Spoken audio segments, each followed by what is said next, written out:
light. Consisting of a towed sonar fish connected to an onboard monitor, this technology has now become a standard tool in many areas of oceanographic research, as it allows large areas to be thoroughly surveyed in a relatively short time. By keeping a careful record of their course, the locations of interesting features are recorded. 4831, 1535. 4838, 1535. Okay, now where do you want to go in the west? To 1500? Yes, go due east to 1500. Mark.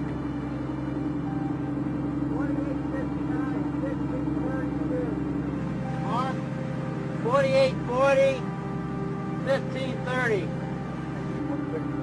That was 277. Here's 273. We've got hard stuff here, soft pockets there. There's a little pattern there for you. A constant watch is kept on the side scan readout. Satisfied that the entire survey area has been completely covered, the side scan fish is retrieved, and now the task of deciphering the data commences. Expedition members, including the Atlantis organization's Tom Vanderveer and founder Bill Donato, review the record to make a determination as to which anomalies and features warrant further investigation.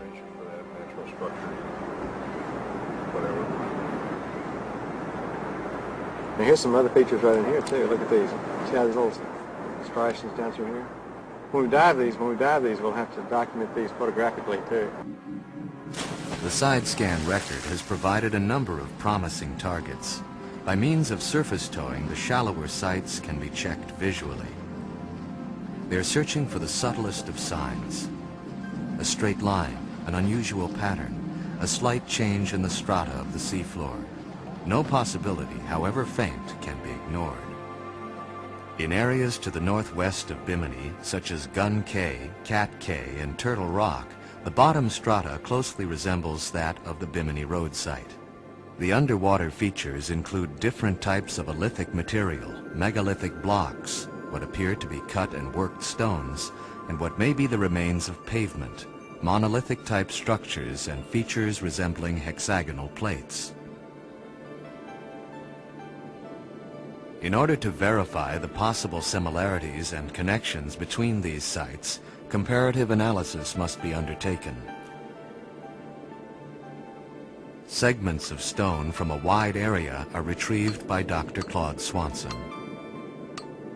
They will be submitted to a range of tests that the expedition members hope will point to a common origin. So often the survey areas which seem so promising on the side scan record appear as a featureless wasteland to the naked eye.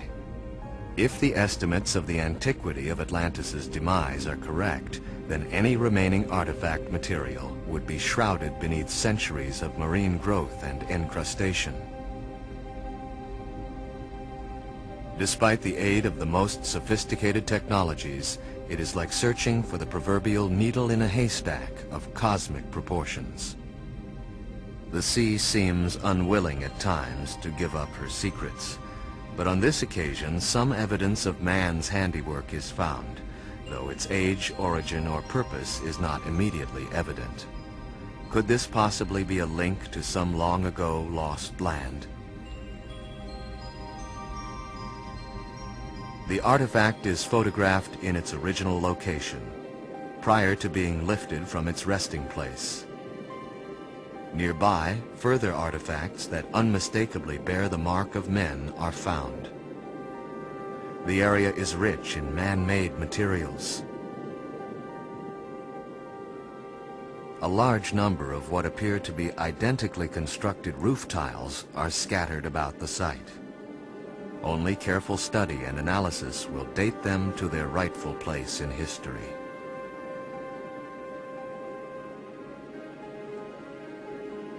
Yesterday we came across a little bit unusual features which turned up on the sonar of the boat of the person we were with. Some things which we didn't expect. We found some modern artifacts, but nothing really ancient. I would like to investigate in the future some other areas that are in the Bahamas. It will probably take a lot of money to do really thorough research, but we're pretty dedicated. We've come here for several years, and we intend on coming back.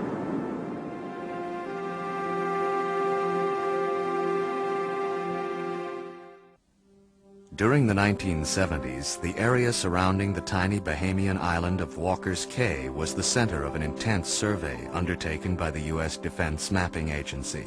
That this idyllic backwater would become the focus of a renewed hunt for Atlantis could not be foreseen. But reports of strange, inexplicable structures on the sea floor near Walker's prompted veteran Atlantis hunter Dr. David Zink, after a 13-year hiatus, to return once more to his fieldwork in the Bahamas. After one failed attempt to reach the site in 1980, Zink has chosen to base his operation at the Walker's Cay Resort, a mere 30 nautical miles from his prime target. Zink and his crew face a homecoming of sorts, considering the years spent in Bahamian waters during the exhaustive study of the Bimini Road site. Though isolated at the very end of the Bahama chain, Walker's Cay provides the ideal location for an undersea and aerial investigation of the report. I'm very excited to be once again on the search for Atlantis. This particular project goes back to the mid-70s with that Defense Mapping Agency photo. Various other government agencies did track this course, and it was quite real. I had waited about 5 years to get adequate support to get out here for 1980. I had a very professional team in Fort Lauderdale waiting to come out here. Our spotter plane found the boat from Nassau, a treasure hunter's boat, with a 50 caliber gun, machine gun, on deck over the site. We also then had a hurricane develop through the Keys, and we also had a cold front coming down, so in all ways we had to abort. Since obtaining the original photograph, technology, particularly satellite-generated photography and mapping, has progressed by leaps and bounds. Dr. Zink has prevailed upon the EOSat company, a leader in the field of Earth photography, to provide him with the very latest, most detailed photographs of the area in question. The satellite image not only confirms the existence and position of the original target, but shows a similarly shaped but much larger feature closer and to the south of Walker's Cay. With expedition pilot Neil Watson at the controls, Zink's first order of business is to visually confirm both targets from the air and record their position exactly. Utilizing a state-of-the-art micrologic global positioning system, or GPS, the exact course, speed, and position of the aircraft can be monitored. Once over the site, its precise coordinates will be entered. As the